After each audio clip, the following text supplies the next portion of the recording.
السلام عليكم، ازيكم عاملين ايه؟ يا رب تكونوا بخير. طبعا معنا سندوتشات هنعملها النهارده، بجد طعمها تحفه وطريقه مختلفه.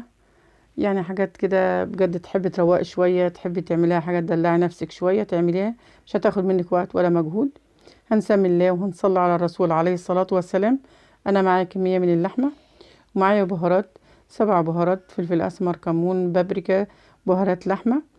ومعايا كمان سنة من الجنزبيل والقرفة. معايا بصلتين وسط، ومعايا قرن فلفل وخضرة بقدونس وكزبرة. ومعايا طبعا حتة صغيرة كده من الشطة، فكنتش بس صورتها، بس مش بحب الحاجة الحارة، يعني ضفت حاجة بسيطة كده منها.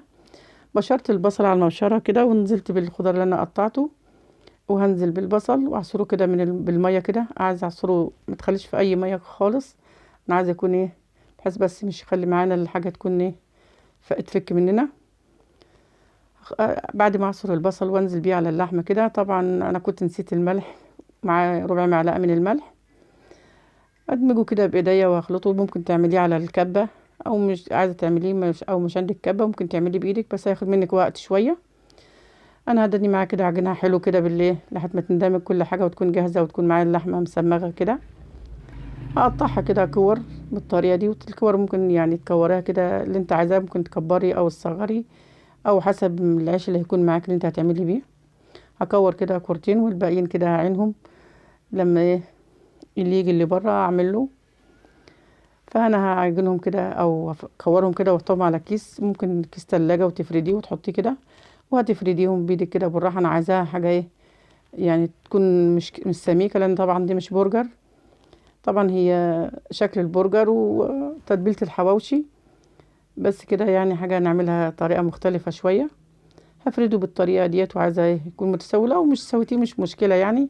بعد كده ما افرده ويكون معايا جاهز. انت طبعا شايفين السمك بتاعه مش تخين، وانت لو عايزه ترقيه عن كده ممكن برضو ترقيه يكون او مش سميك يعني. معايا طاسه على النار وفيها كميه من الزيت، بس مش كتيره برضو، ومش قليله، يعني لازم تكون ايه زيت معاكي تعرفي تحطي فيه. ونزلت كده بقطعه اللحمه، اقلبها كده ايه، احركها كده واقلبها. حاولي تقلبيها بالراحه طبعا عشان الزيت بس، وهتقلبيها كده وامسكها بايدي كده وهقلبها على الجهه التانية، وهتتحمر وتكون معايا كده جاهزه. هطلعها على صينيه او حاجه ممكن تدخليها الفرن بالطريقه دي. وبعد كده ايه هتكون جاهزه معايا. هصفي بس الحاجه الزيت كده واي شوائب طلعت منه، وبعد كده هنزل بالقطعه التانية. طبعا انتوا شايفين انا صفيته يعني شلت اي حاجه منه من اللي وقع من الخضار او البصل.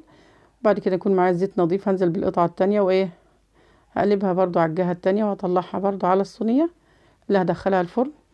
معايا جبنه، انت ممكن تستكفي كده بس، يعني الجبنه ديت ايه لو انت عايزه تضيفيها، او ممكن تضيفي عليها موزاريلا وتحطيها في سندوتش عادي يعني، او اي نوع جبنه. انا طبعا حطيت الجبنه ديت ودخلتها الفرن. وما دخلت الفرن كان معايا القرص دي او المعجنات ديت. معايا كده طماطم وهنزل بيها، وبعد كده ما اطلعها انزل باللحمه فوق من الطماطم. مش عايزه تضيفي طماطم برضو مش مشكله، ممكن تعمليها على توست، وممكن تعمليها على عيش، اي حاجه يكون ممكن تعملي بيها. ونزلت بالقطعه التانية فوق منها، وممكن بعيش الكايزر، اي حاجه ممكن تمشي بيها. ومع عيش برضو تمشي يعني، مش هتقول لا. بجد كده وعملتهم بقى طعم تحفه وبطريقه سهله وبسيطه، مش خدت مننا وقت ولا مجهود. جربوها وتقولوا لنا رايكم فيها ايه. ولو عجبكم الفيديو ما تنسوش اللايك والشير، وتكتبوا لنا كده كومنت ظريف وتعليق منكم. وبكده انتهى الفيديو، ونشوفكم في فيديو جديد ان شاء الله، ومع السلامه.